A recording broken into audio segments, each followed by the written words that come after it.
In many of the world's great religions, there is a story about the end of time. These stories often feature powerful figures. Some are heroes who bring salvation. Others are villains who bring chaos and deception. These figures represent the ultimate test for believers. They force people to choose between good, evil, truth, falsehood.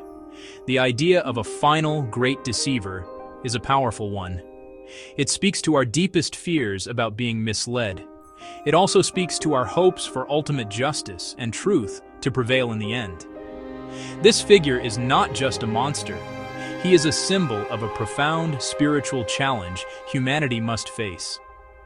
The concept of a false messiah, or a great pretender, is particularly strong in Christianity and Islam. For Christians, this figure is often called the Antichrist. For Muslims, he is known as the Dajjal. Both traditions describe a charismatic leader who will appear before the end of days. He will perform incredible feats that look like miracles. He will gather a massive following and promise peace and prosperity. But his promises will be built on lies. His true goal is to lead humanity away from God and into darkness, a final test of faith that will shake the very foundations of the world for all believers. These two figures, the Antichrist and the Dajjal, share many similarities. They are masters of deception. They wield immense power. They represent the final and most difficult trial for the faithful. However, there are also important differences in how each tradition understands this character. The stories of their origins, their specific powers, and the way they are ultimately defeated vary between the Bible and the Islamic texts.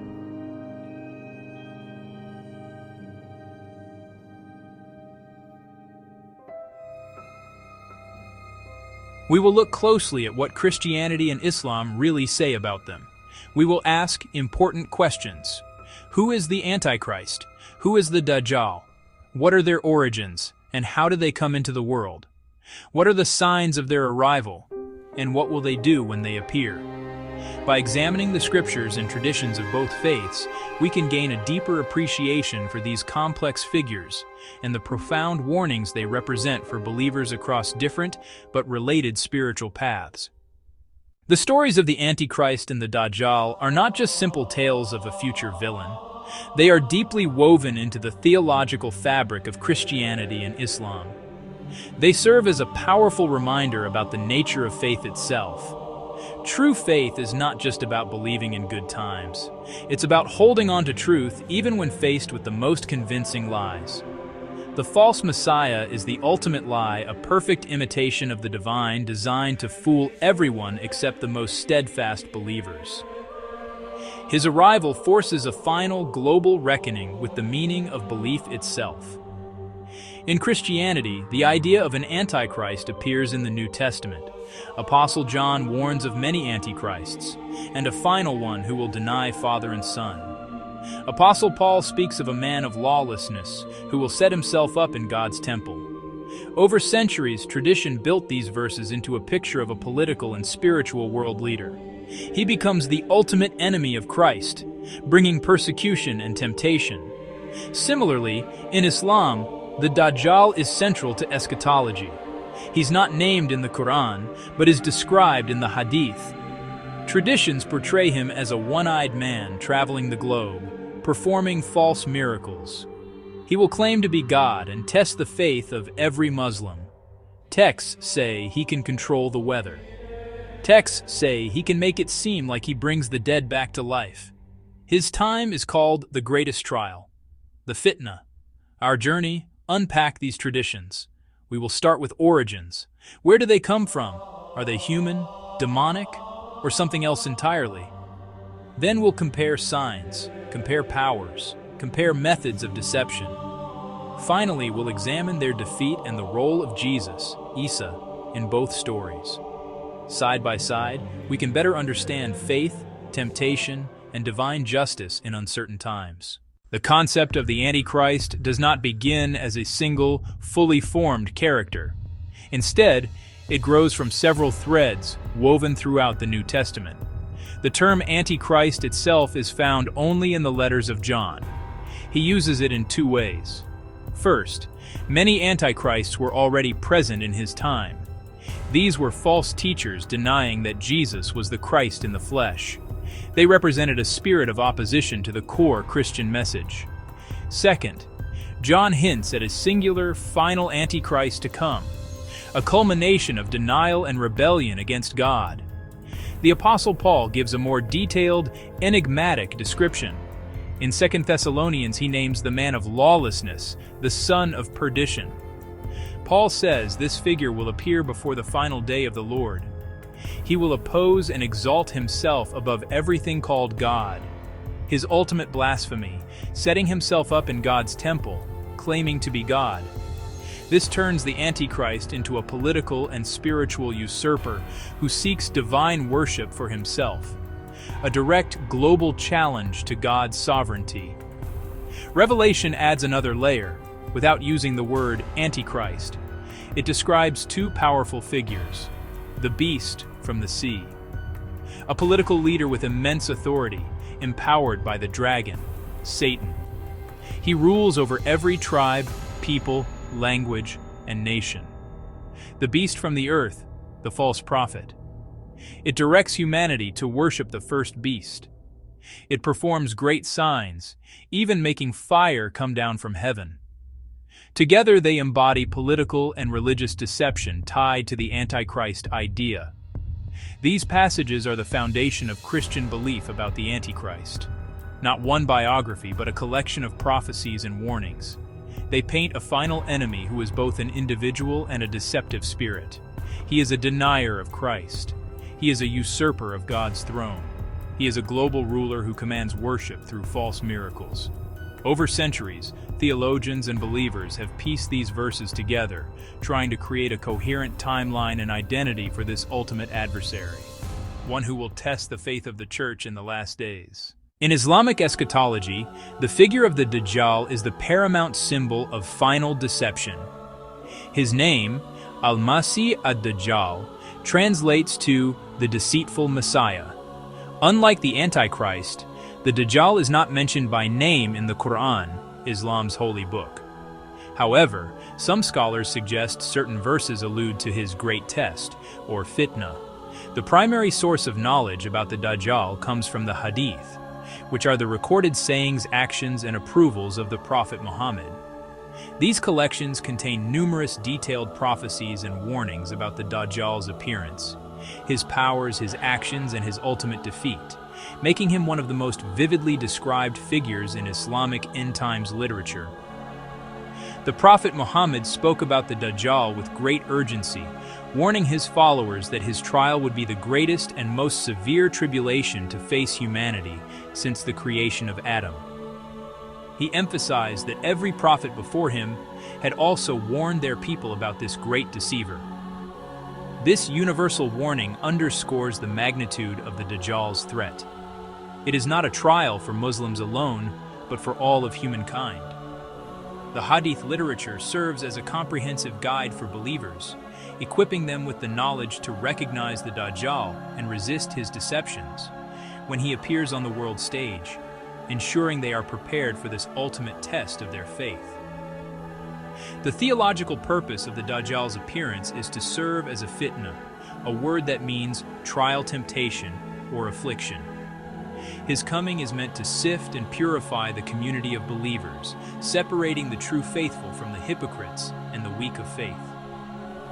The Dajjal's power will be so overwhelming and his deception so convincing that only those with unwavering conviction in God will be able to see through his lies.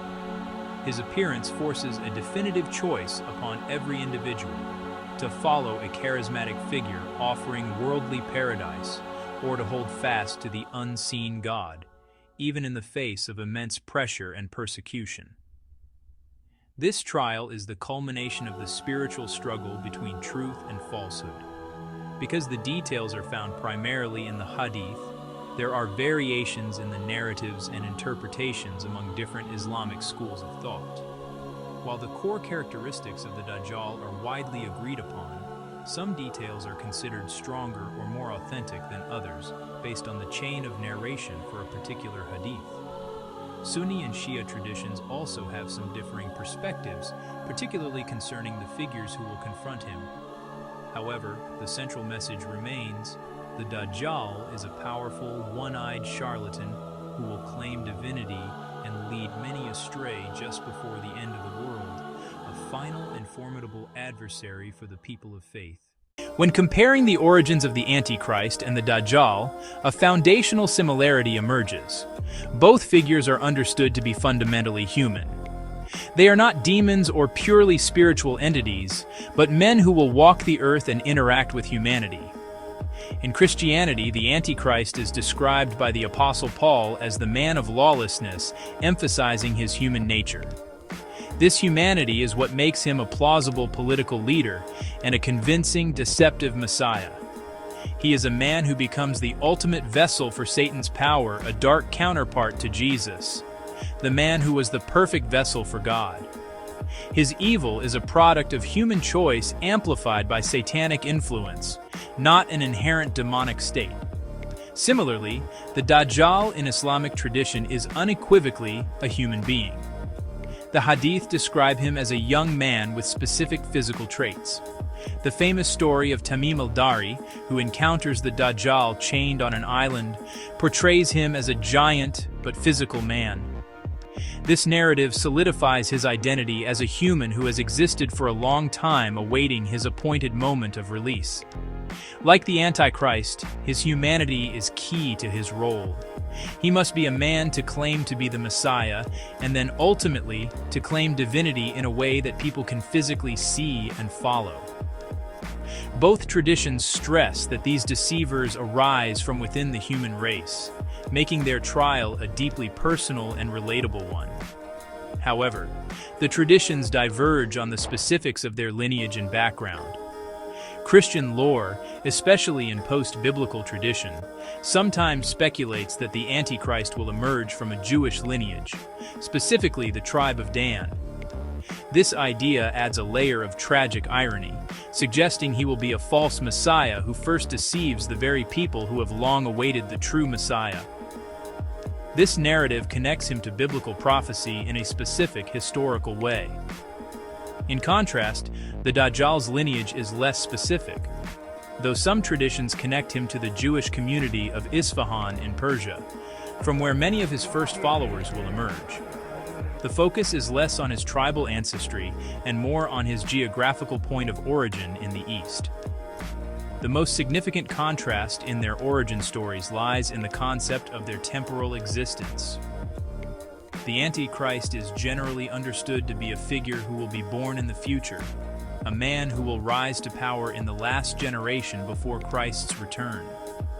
There is no mainstream Christian doctrine that he is alive and waiting. The Dajjal, on the other hand, is believed by many Muslims to be alive right now, but supernaturally imprisoned. His existence spans centuries, waiting for God's permission to be unleashed. This makes the Dajjal a present, hidden reality, whereas the Antichrist is more of a future, impending threat, a subtle but important difference in how believers might perceive their relationship to this eschatological foe. Our comparative journey has revealed two compelling figures: the Antichrist, the Dajjal. A common wellspring of human anxiety about deception and a shared hope for ultimate justice. They are the great pretenders, human vessels for unholy purposes, designed to present the final and most difficult test to the faithful before the end of time. Not mere frightening tales, but theological constructs that reinforce core tenets, forcing believers to test true belief against overwhelming illusion and temptation. The Antichrist, the man of lawlessness, a future political and spiritual leader rising to global power. The Dajjal, a specific man, believed imprisoned and awaiting release. The Antichrist remains a faceless symbol of charismatic evil. The Dajjal is marked by a glaring physical flaw, his one eye, a divine sign for those with the faith to see it. The Antichrist's wonders inspire awe and worship. The Dajjal's control over nature serves as a direct tool of reward and punishment, Yet both traditions agree the hero who ends them is Jesus, the Son of Mary. In Christianity, Jesus returns as the glorious King, vanquishing his supreme enemy single-handedly. In Islam, Jesus, Isa, returns as a great prophet to kill the Dajjal, working alongside the human leader, the Mahdi, the Antichrist, the ultimate enemy of Christ. The Dajjal, the ultimate test of faith for the Muslim community. They are the dark mirror held up to the true Messiah, a perfect imitation designed to fool all but the most steadfast. They represent the culmination of worldly power, pride, and deception set against the eternal truth of God. By examining their narratives, we explored how Christianity and Islam envision this final spiritual battle, gaining a deeper understanding of the ultimate expression of commitment as the world nears its final chapter. The primary lesson is one of spiritual discernment, a call to look beyond surface-level appeal and measure all things against the unwavering standard of divine truth. Both narratives powerfully caution against placing ultimate faith in any leader, system, or ideology that promises a perfect world. Furthermore, exploring these parallel traditions offers a valuable opportunity for interfaith understanding. By studying these figures, we are reminded that the greatest spiritual battles are won, not through speculation about the future, but through the steadfast practice of faith, justice, compassion in the present.